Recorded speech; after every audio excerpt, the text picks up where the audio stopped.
Pour ce nouvel épisode du podcast du Campus des dirigeants, j'ai choisi de mettre en lumière une association magnifique dont la mission est d'aider les entrepreneurs dont l'entreprise a été liquidée à se reconstruire sur les plans personnels d'abord, mais aussi social et professionnel. Quand son entreprise est liquidée par décision du tribunal de commerce, bien souvent l'entrepreneur perd sur le champ son job, une partie significative de son patrimoine, souvent aussi son réseau, et puis parfois son conjoint, et dans bien des cas, l'estime de lui-même. Et c'est souvent une période de galère qui s'ouvre, d'autant que bien souvent, on s'était porté caution personnelle sur des financements bancaires pour l'entreprise, auxquels il faut faire face sans revenu. Cette association, qui s'appelle 60 000 rebonds, s'est donnée aussi pour mission de changer le regard sur l'échec dans notre pays. Pour en parler, j'ai invité aujourd'hui un entrepreneur très engagé au sein de cette association. Il nous parlera bien sûr de son parcours d'entrepreneur, de ses convictions, de cette association qui lui tient à cœur et d'un projet qu'il a initié avec une vingtaine d'autres acteurs du territoire de la métropole nantaise et propulsé par l'association 60 000 rebonds. Ce projet a besoin aussi de vous qui nous écoutez. Vous apprendrez comment dans quelques minutes. Bonjour Olivier Riom et merci d'être mon invité en ce jour. Je suis heureux d'être ici avec toi dans cette propriété de famille qui se trouve entre Nantes et Saint-Nazaire, dans un havre de paix et sûrement un lieu de ressourcement. Alors Olivier, j'aimerais que tu me parles de ton parcours. Quel a été ton chemin après des études à l'École supérieure de travaux publics et complété par un cursus HEC ? Tu as travaillé dans des grands groupes et notamment tu as été directeur régional de SPI Batignolles Ouest avant d'entreprendre. Alors pourquoi ce choix d'entreprendre ? Alors chez Bouygues et chez SPI Batignolles, je me sentais intrapreneur, c'est-à-dire que c'est quand même des groupes qui donnent des initiatives et on peut grandir dans ces grands groupes. Et puis à un moment, j'avais quand même des injonctions contradictoires entre ce que j'avais envie d'appliquer dans mon organisation et puis ce que nous demandaient ces grands groupes. Et donc j'ai fait le choix de racheter une entreprise, j'avais 37 ans, donc j'étais assez jeune, une entreprise qui faisait de bâtiments, j'ai toujours fait ma carrière effectivement dans le bâtiment, pour entreprendre, pour être à mon compte, avec, paradoxalement, pourtant on en parlera peut-être, il y a eu des hauts et des bas, mais presque moins de pression puisque j'assumais les décisions que je prenais, mais voilà, je les prenais alignées et je les prends, parce que je suis toujours dirigeant, je les prends de façon plus alignée et c'est un vrai plaisir pour moi d'être entrepreneur. Et alors comment ça s'est passé les premières années après la reprise? L'entreprise a prospéré? Oui, alors gros développement, c'était une PME de 50 personnes. J'avais acheté même 2 entreprises. On a eu un gros développement. On était à l'époque les gazelles. Les gazelles, c'était des entreprises qui avaient plus de 20% de croissance de mémoire avec une bonne rentabilité. Donc on est passé en 3 ans de 50 à 120 collaborateurs. Grosse croissance, ça marchait bien et puis dès le début on avait un ADN effectivement social assez fort. On a toujours recruté des personnes éloignées de l'emploi. Donc au début des personnes sous main de justice, qui sortaient de prison, des gens de la rue et en ce moment pas mal de réfugiés ou de migrants. Et c'est vraiment ce qui est l'ADN, ce qui nous relie tous les collaborateurs, c'est ça ce qui est important pour nous, c'est d'accompagner ces personnes et d'aider à l'insertion. Bah oui, parce que tu l'as dit, c'est sacrément engageant puisque en plus de mettre les gens sur les postes sur les chantiers, il faut les accompagner bien plus que d'autres salariés. Il faut les accompagner bien plus, effectivement, mais ils nous rendent aussi encore plus que ce qu'on apporte. C'est-à-dire que c'est un vrai, on peut dire que c'est un modèle économique. En tout cas, le retour sur investissement est énorme parce que déjà, on a des collaborateurs hyper impliqués puisqu'on leur a donné une chance et ils sont reconnaissants à l'entreprise. Mais l'encadrement est aussi motivé puisque ça donne du sens un peu à leur action. Ils retrouvent du sens à accompagner ces personnes éloignées de l'emploi. Et puis, in fine, ce que ça apporte à l'entreprise, c'est la reconnaissance de la fragilité de chacun, puisque eux, ces personnes éloignées de l'emploi, arrivent avec leur fragilité. mais quelque part, ça permet à chacun, et y compris à moi, d'accepter mes propres fragilités au sein de l'entreprise. Donc, c'est vraiment Et c'était déjà le cas tout au début? Tu l'as senti très vite, ça, ou c'est plus après les soucis que tu as pu rencontrer, dont tu nous parleras tout à l'heure? Effectivement, le lien de tout ça, c'est un peu une relecture que j'en ai fait. C'est-à-dire qu'au début, c'était plus de l'opportunité, et puis ça marchait. Un élan. À la relecture, j'ai pris conscience que l'ADN de l'entreprise était lié au parcours et puis aux difficultés que j'ai rencontrées, effectivement. Ouais. Donc au début, grosse croissance pendant les 5-6 premières années, et puis j'ai eu quelques accidents de parcours, d'abord personnels, puisque j'ai fait un burn-out assez compliqué. Et puis, j'avais 3 entreprises, on était 120 collaborateurs, et qu'est-ce qui se passe quand le dirigeant fait un burn-out? Quels sont les symptômes qui apparaissent dans l'entreprise? Alors, c'est très compliqué. D'abord, à l'époque où ça m'arrive, donc j'avais 47 ans, j'étais persuadé que j'étais le leader de l'entreprise, le dirigeant, donc si j'allais pas bien, l'entreprise allait pas bien. Et donc j'ai pas voulu avouer cette fragilité, en tout cas ce qui m'arrivait à mes collaborateurs, à mes banques, en me disant si les banques savent ça, ils vont te couper. Donc tu continuais d'aller travailler? Donc je continuais d'aller travailler. Tu n'as pas arrêté? Non. J'ai jamais arrêté, dans un pas très bon état. J'étais accompagné par un groupe de pairs de dirigeants qui m'aidaient toutes les semaines. Ils venaient toutes les semaines à l'entreprise pour Tu leur avais demandé de l'aide à prendre des décisions. Tu leur avais demandé de l'aide? Je leur avais demandé de l'aide. J'étais dans les réseaux quand ça allait bien. Le fait d'être dans des réseaux m'a permis de leur demander quand j'allais moins bien, et puis m'ont accompagné toute la période difficile. Et ça, c'est vraiment ce qui m'a sauvé, ce qui a sauvé l'entreprise, ce qui m'a sauvé physiquement aussi, parce que j'étais vraiment pas bien, quoi. Ça a duré combien de temps? Ça a duré 2 ans. 2 ans? 2 ans. Wow. Alors, parce que j'ai fait un an de burn-out, et puis j'ai fait une petite rechute après. D'accord. Et je l'avais pas avoué à mes équipes.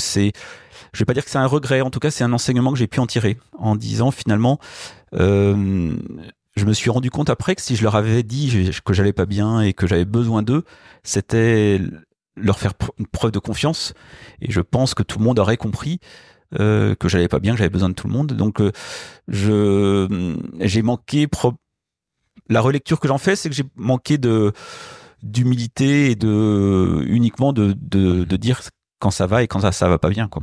Donc, Et j'ai croisé Caroline tout à l'heure en arrivant, ton épouse. Oui. Et quel rôle a-t-elle joué auprès de toi pendant cette période de 2 ans? Alors, essentiel, Caroline et les enfants. Je sens de l'émotion. Oui, l'émotion qui revient. Eux partageaient beaucoup. Et c'est absolument essentiel. C'est des moments où on est complètement perturbé, enfin, on change de caractère, on n'est pas le même. Bah oui. Et elle a eu un rôle... Ma famille a eu un rôle majeur pour me soutenir au quotidien. C'est-à-dire que ce que j'ai pas accepté de partager avec l'entreprise, donc l'entreprise ne m'a pas aidé puisque j'aurais pas demandé d'aide. Ma famille m'a soutenu, l'a apporté. Et c'est là où on se dit que l'équilibre vie personnelle, vie familiale et vie professionnelle est essentiel, et voilà. Mais il se tisse en amont des soucis. Oui. Faut qu'il soit solide au moment où les ennuis arrivent. Ouais.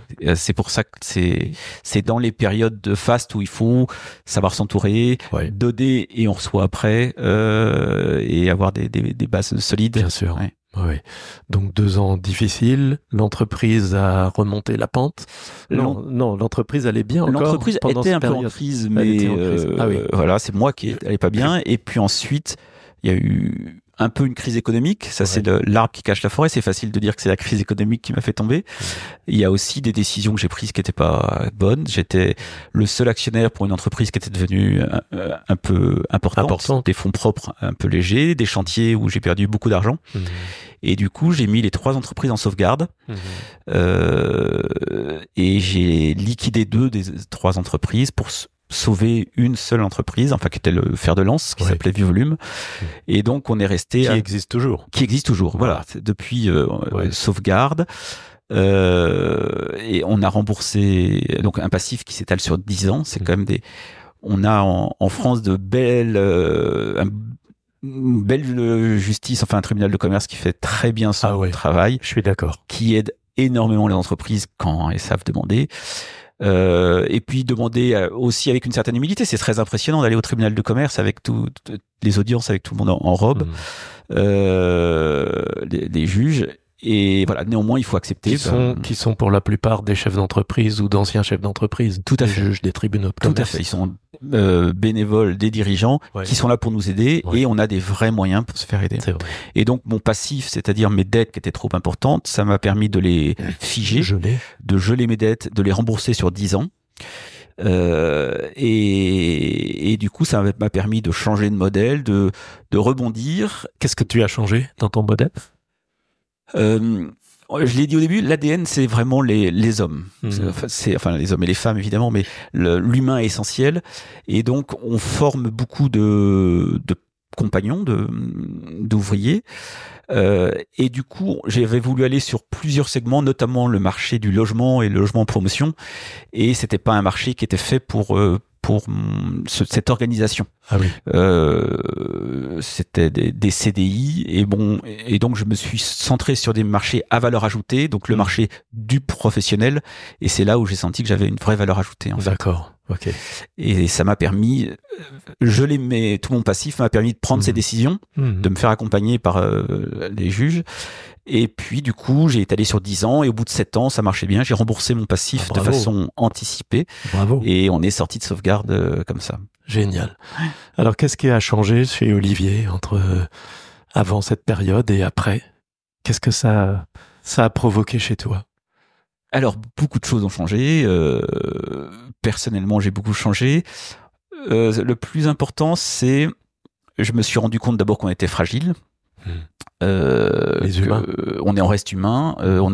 J'avais une entreprise qui était belle et qui marchait très bien, mais ça m'a pas empêché de tomber. Donc en fait, de prendre conscience qu'on est fragile, de prendre conscience de l'amour inconditionnel. J'aime bien dire ça. C'est-à-dire que quand on marche bien, c'est vrai qu'on a plein d'amis, on voit plein de gens et tout le monde nous aime et c'est super. Quand on tombe, on a beaucoup moins d'amis, voire même on se fait beaucoup je sais pas, des ennemis, mais en tout cas, on est rejeté. Oui, ou les amis savent plus trop quoi nous dire. Tout à fait. C'est peut-être ça. Ouais. Sans devenir des ennemis, c'est qu'ils sont un peu gênés, ils savent pas comment ils vont parler de l'entreprise, de toi. Oui. C'est très vrai. Alors, on a quand même des fournisseurs. Enfin, c'est des périodes très tendues parce que j'ai planté des fournisseurs, j'ai planté des clients. Donc, du coup, il y a des relations tendues. Mais beaucoup d'amis ne savent pas, n'osaient pas m'appeler, m'ont dit après, mais j'ai pensé à toi, mais je savais pas que te dire. Ben oui, c'est ça. Et en fait, moi, je disais juste, mais j'aurais juste eu besoin que vous me disiez bonjour, comment vas-tu? Et ça, c'est sûrement un enseignement que j'en ai tiré quand j'apprends qu'un ami est en difficulté. Je lui envoie toujours un SMS où je l'appelle, il me répond s'il veut. Et puis je lui dis voilà, j'ai rien à te dire, juste dire que je pense à toi, que c'est difficile. Et voilà, c'est sûrement ce que j'ai appris dans cette période. Oui. Et puis de savoir ce qui était important pour moi finalement. Et l'entreprise est important, mais il y a des valeurs dans l'entreprise sur lesquelles je voulais pas déroger. La famille, on en a parlé. Voilà, ça m'a permis de m'ancrer dans quelques valeurs et l'importance d'être aligné entre mes valeurs et ce que je fais, quoi. Ok. Tu veux rajouter autre chose sur ton parcours ou on peut switcher sur l'association 60 000 rebonds? Oui. On peut en parler. Avec plaisir. Oui, parce que tu es engagé très fortement dans cette association. Tu es vice-président de l'association 60 000 rebonds dans l'ouest de la France. Voilà, j'étais vice-président de l'association 60 000 rebonds Grand Ouest. Ouais. Donc en fait, l'association ne m'a pas aidé pendant mes difficultés parce non, tu la connaissais pas. Je la connaissais pas et à Nantes, elle n'existait peut-être pas encore. Elle existait tout juste. Elle commençait il y a 20 ans à Nantes. Et néanmoins, alors au début, j'ai eu du mal à en parler parce que il y a quand même un chemin aussi entre le moment où on a ces difficultés et le moment où on est prêt à en parler. Il y a un chemin à faire. Et puis à un moment, j'ai témoigné notamment de mon parcours et de mes difficultés. Et je suis rentré dans cette belle association qui a effectivement 2 objets sociaux. Donc pendant 6 ans, j'étais vice-président et surtout axé sur comment on aide des entrepreneurs qui ont liquidé leur entreprise. Et donc, on les aide en leur proposant un coach qui leur permet de faire un bilan sur quelle est leur part de responsabilité l'important quand on a liquidé son entreprise, c'est de se dire j'ai une part de responsabilité, mais j'ai pas toute la responsabilité. Donc certains dirigeants arrivent en disant je suis vraiment mauvais, j'ai pris les mauvaises décisions, je suis un nul, j'ai planté tout le monde. Et on leur dit non, vous avez une part mais pas toute la part.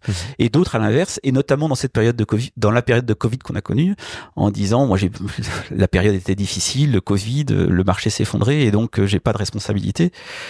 Et on leur dit si, et d'autres ne sont pas tombés, donc quelle est ta part de responsabilité? Et c'est d'autant plus important que si on n'arrive pas à sortir sa part de responsabilité, on progresse pas. Mais oui.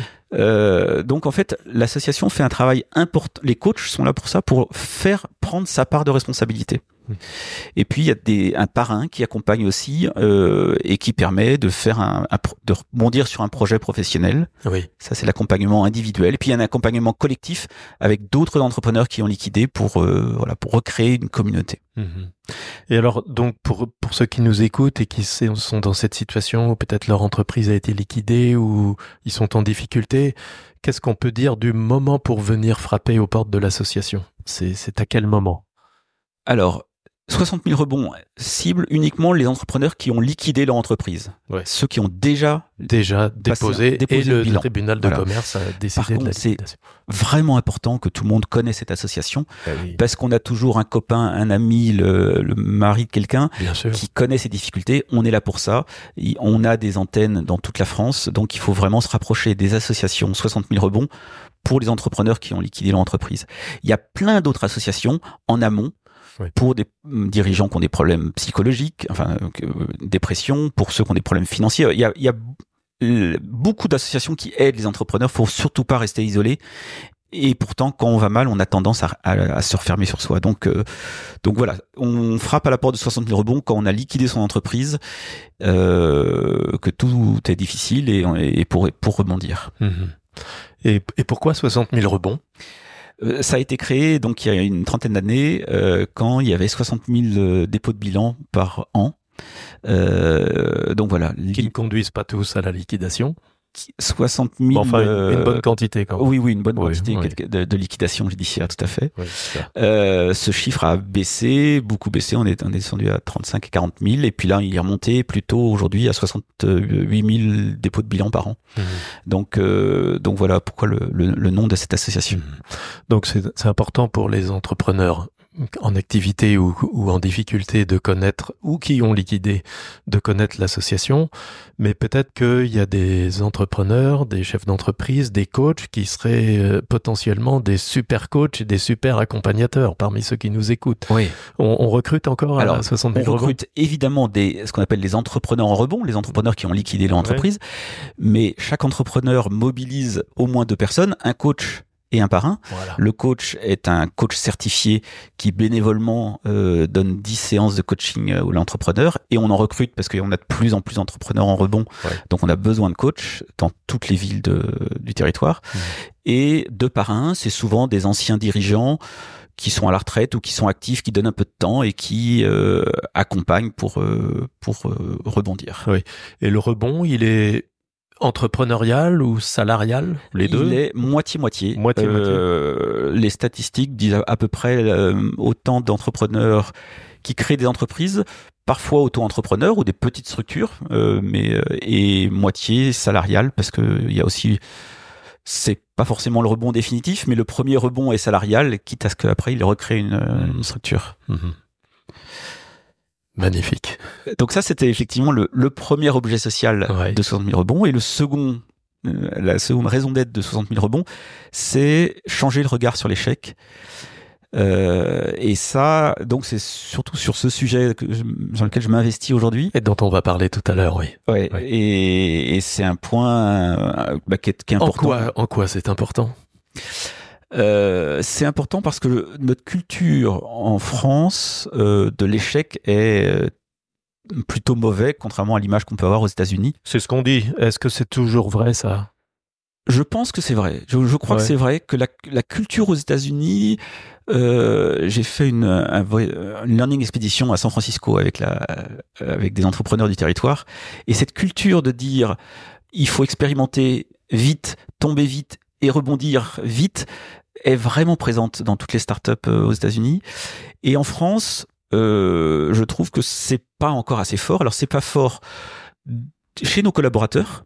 Donc nos collaborateurs n'osent pas souvent prendre des initiatives parce que si ça marche pas, il y aura un échec et ça les marque au fer rouge. Je pense que c'est ce qui inhibe à la création d'entreprise.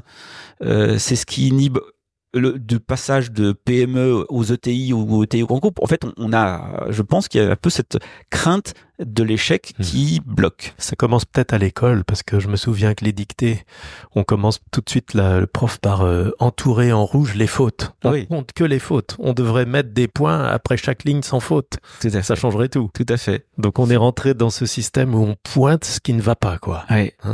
Et je pense dans le monde étudiant aussi, tous ces étudiants qui ont souvent des serial entrepreneurs, des entrepreneurs qui réussissent, qui font rêver, mais je pense qu'il est bon qu'il y ait aussi des entrepreneurs qui sont tombés et qui rebondissent, leur montrer que on réussit pas du première fois, il faut expérimenter et puis tirer des enseignements. Donc ça peut faire mal quand même, de se casser la gueule quand on est entrepreneur. On en voit qui souffrent dans ceux qui arrivent dans l'association. Je pense à des gens qui ont 50 ans, qui ont tout perdu, qui sont cautions, comme je le disais en introduction. Il y a quand même de la douleur. Oui. C'est sérieux, quoi. Oui, c'est sérieux. Et souvent, l'entrepreneur, mais comme tu le disais très bien, à la fin, remet un peu d'argent parce qu'il croit dans son entreprise, il croit énormément dans son projet. Donc, il devient, à la fin, les derniers mois, caution, on remet un peu d'argent. Et du coup, quand il perd tout. Ouais. Donc, c'est vrai que ça peut être douloureux. C'est pour ça que c'est bien qu'il y ait des associations qui sont là pour aider, conseiller ces entrepreneurs. Est-ce que tu as des beaux exemples d'entrepreneurs qui ont rebondi? Ceux que tu as vus dans l'association? Ah oui, alors c'est des belles histoires. Oui, beaucoup de belles histoires. Et on apprend dans le parcours, quand je disais la relecture, on apprend aux entrepreneurs d'abord à tirer leur enseignement, et surtout ensuite à en parler. Et ça fait partie du process de se dire, dans le process, savoir parler de son échec, c'est important. Et donc il y a, alors j'ai 1000 exemples, mais des entrepreneurs qui sont tombés, qui ont tiré les enseignements et puis qui rebondissent mieux derrière. Et c'est un petit peu ce qu'on a voulu valoriser à travers notre ouvrage, c'est montrer tous ces entrepreneurs, mais aussi ces médecins, ces militaires, ces hommes politiques, en fait, toutes ces personnalités qui sont aujourd'hui, qu'on voit, n'ont pas eu un parcours linéaire. Et j'ai envie de dire que moins le parcours a été linéaire, plus ce sont des personnes alignées avec des valeurs fortes. Je crois que c'est vraiment l'échec et en tout cas les épreuves qui forgent le caractère et qui forgent les réussites de demain. Oui. Donc voilà, c'est pour ça que c'est intéressant de mettre le focus sur ces personnes-là. Oui. Alors justement, j'ai l'impression que tu as envie d'en parler de ce projet que tu as initié avec quelques autres acteurs de la métropole nantaise, là.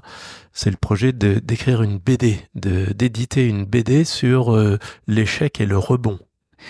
Oui, tout à fait. En fait, Comment c'est venu? C'était une histoire un soir entre copains après avoir bu un petit coup? Non, c'était plus que ça. C'est Philippe Fourquet, qui était le président de 60 000 rebonds Grand Ouest, qui est maintenant président de 60 000 rebonds national. On le salue. Oui, on le salue avec amitié, a créé un think tank d'une dizaine d'entrepreneurs en disant comment on peut changer ce regard sur l'échec, comment on fait pour aller voir des étudiants, aller voir des entrepreneurs. Donc on a réfléchi un petit peu sur en quoi c'était important, et on s'est dit qu'un moyen de toucher le maximum de personnes serait de faire un roman graphique. Donc en fait l'idée c'est d'abord d'éditer donc une bande dessinée de 10 personnes qui ont eu un échec et qui ont rebondi. On veut à la fois des personnes connues, médiatiques, mais aussi des entrepreneurs plus classiques. Donc voilà, il y a une mixité de témoignages entre des entrepreneurs, je le disais, des hommes politiques, des sportifs. Alors vous les avez trouvés déjà? Donc on les a trouvés. Tu peux les mentionner? Oui. Ou tu gardes ça en surprise? Je les ai pas tous en tête, mais ça va du commandant Lajoux jusqu'à Jean-Paul Siret pour un entrepreneur local. Enfin beaucoup. La liste n'est pas complètement figée puisqu'on est en train de rédiger toutes ces. Enfin, on a récolté les témoignages. On les met maintenant en bande dessinée, enfin avec 10 illustrateurs, donc un scénariste qui nous accompagne sur l'ensemble des scénarios pour avoir de la cohérence dans notre ouvrage, qu'on veut vraiment un ouvrage de qualité. Et on a fait le choix d'avoir 10 illustrateurs différents pour parler illustrer ces 10 histoires. Et puis on a un comité scientifique avec des personnes, qu'ils soient philosophes, neuropsychologues, qui donnent un regard extérieur sur l'échec, qui permettent de dire, voilà, cette personne qui raconte son histoire, voilà ce qui lui a permis de rebondir, quels ont été les ressorts chez lui. Et c'était important pour nous de pouvoir illustrer. Donc en fait, il y aura un peu une interaction entre le roman graphique papier, et puis il y aura des QR codes pour pouvoir aller aller plus loin avec l'entrepreneur qui explique son cas, ou des explications un peu plus scientifiques et techniques sur les rebonds. Et cet ouvrage, l'idée c'est de pouvoir le diffuser effectivement dans des écoles, dans des entreprises, mais surtout que c'est un support pour pouvoir ensuite parler de l'échec, parler du rebond. C'est vraiment pour nous vraiment un support de communication, et ce sera un bel outil pour pouvoir animer des plénières, beaucoup d'actions derrière. J'ai sous les yeux une maquette là. Oui, c'est ça que tu voulais me montrer. Tout à fait. Ça s'appelle Gloire à l'échec. Est-ce que c'est pas un peu too much d'appeler ça Gloire à l'échec? Alors, on est en train de le faire. Donc, le premier titre expérimental était Gloire à l'échec, volontairement provocateur, en se disant, voilà, l'échec est tellement tabou en France. On va à fond dans l'autre sens. On y va à fond. Oui. À force au fur et à mesure où on l'écrit, on est plutôt en train de s'orienter sur un titre qui serait planté, avec un point d'interrogation, puisque ce sont 10 histoires de personnes qui se sont plantées, mais qui ont rebondi. Planter permettent de pousser. Donc, ce sera plutôt cet esprit de dire, l'objet n'est pas de glorifier l'échec, l'objet est de dire, tirons les enseignements des échecs que l'on connaît tous, quelle que soit l'ampleur de l'échec, pour pouvoir grandir. Donc, et alors, si tu as déjà pu avoir des infos sur les 9 ou 10 personnes qu'on va mettre en avant ici, ça a été quoi les secrets pour passer de l'échec au rebond? Qu'est-ce qui s'est passé en eux? Est-ce que c'est la même chose pour tous? Alors, il y a beaucoup de facteurs différents. Oui. Beaucoup de facteurs différents qui soient psychologiques ou neuropsychologiques, c'est-à-dire que les ressorts, on a découvert, et c'est tout l'avantage des entretiens que l'on peut avoir avec chacun de ces spécialistes, qui nous expliquent un peu, qui nous théorisent l'échec. Et donc, il n'y a pas une clé pour chacun. Il y a plutôt plusieurs clés, et justement, on essaye d'avoir que nos témoins illustrent chacune des façons de. Il y a peut-être quand même une chose commune, c'est que tous peut-être ont fait la vérité en eux. Est-ce que ça, c'est pas une composante commune? Parce que si on se masque les choses, comme tu le disais toi-même, on a peu de chances de rebondir. Si on fait la vérité sur soi-même, sur ce qui s'est passé, c'est peut-être un ingrédient commun pour tous, ça. Oui. Enfin, je dis ça, mais... Oui. Souvent, la vérité, on l'a fait a posteriori. C'est une relecture qu'on en fait. En tout cas, il y a une posture d'humilité, sûrement. C'est plus agréable de dire qu'on a une belle entreprise, qu'on marche bien, qu'on connaît pas l'échec. Ça se vend plus que de dire qu'on a connu des galères. Donc, il y a une posture d'humilité importante à avoir pour ensuite expliquer, voilà, je suis tombé et voilà ce que j'en ai tiré. Et si je le dis, c'est pas pour me glorifier, c'est pour aider certains qui pourront demain connaître des difficultés, quoi. Et donc aujourd'hui, pour mener à bien ce projet, vous avez encore des besoins. C'est pas encore abouti, hein. C'est en cours, mais il va falloir éditer des exemplaires. Et puis surtout, je crois que vous cherchez à constituer une communauté d'entreprises qui serait regroupée autour de cette idée que on doit favoriser l'initiative dans les entreprises, ce qui suppose d'accepter donc une part d'échec, parce que grâce au rebond, l'entreprise peut progresser. C'est ça votre besoin aujourd'hui, c'est de mobiliser. En fait, c'est un projet national. Je te tends la perche parce qu'on a une tribune avec le podcast. C'est effectivement un projet national. On est en partenariat. Alors, ça vient de 60 000 rebonds, mais avec le CJD, le réseau Entreprendre, beaucoup d'associations professionnelles nationales. Il est porté aujourd'hui sur le territoire de Nantes. Il est important pour nous que d'autres entrepreneurs d'autres territoires puissent s'approprier le projet pour l'essaimer sur leur territoire. Donc on recherche d'autres porteurs de projets ailleurs pour porter cette BD. Et on cherche effectivement, alors on a un budget financier pour pouvoir éditer ça, puisque notre objectif c'est d'éditer 20 000 exemplaires qui seront distribués gracieusement à des étudiants dans des entreprises, voilà, pour pouvoir distribuer. Et on a un budget de 200 000 euros qu'il faut qu'on constitue, qu'on n'a pas encore complètement levé. Donc Qu'est-ce qui manque là aujourd'hui? T'as une idée? Il nous manque 100 000 euros. 100 000 euros. Oui. Bon. Outre l'argent qui manque et on cherche quelques grands mécènes, on cherche surtout à créer une communauté qu'on appelle les 60 000 amis du rebond, d'entreprises qui donneront chacun ce qu'ils peuvent, entre 1 000 et 5 000 euros, évidemment déductibles fiscalement, pour adhérer à cette communauté et dire voilà, pour moi, pour mon entreprise, c'est important et j'ai envie d'accompagner ce projet. Et outre l'apport financier qui est important pour pouvoir continuer à éditer ce projet, c'est surtout créer cette communauté qui est pour nous importante, qui pourra faire parler du projet. C'est pas sortir un livre comme ça. La finalité, c'est de changer le regard sur l'échec. Donc là, tu t'adresses plutôt à des dirigeants de PME qui ont envie de contribuer à ce changement, à cette mutation, où dans nos entreprises, on ose parler de ces échecs, on ose dire nos fragilités pour construire des entreprises plus solides. Voilà, c'est ça. C'est ça. C'est ça le profil. Des entrepreneurs qui le font à titre perso, certains, et déductibles dans ce cas-là de l'IRP, impôt sur le revenu, soit déductibles de l'IS, soit de l'IFI. Enfin après on adapte, mais des personnes physiques ou des entreprises qui se disent on rentre dans ce projet. Et puis on cherche aussi des plus grands mécènes qui donnent des tickets un peu plus importants pour accompagner le projet. Voilà, c'est pour avoir bouclé notre budget, mais c'est aussi pour créer cette communauté et donner un impact sur cet ouvrage qui, à mon avis, sera le tome 1, parce qu'on a rencontré tellement de personnes qui sont des témoignages extraordinaires. Et on a envie que ça vive dans le temps, donc je sais pas, on n'a pas du tout parlé avec le comité si on prolongeait, mais l'idée c'est vraiment de pérenniser dans le temps. Oui, c'est pas un coup d'épée dans l'eau, c'est pas une alors surtout pas dans l'eau, mais c'est même pas un coup. L'idée c'est vraiment de pérenniser ça. Et je comprends pour 60 000 rebonds qui a déjà à son actif tout un tas de rebonds d'entrepreneurs. C'est la deuxième facette de sa mission, transformer la culture au sujet de l'échec et du rebond.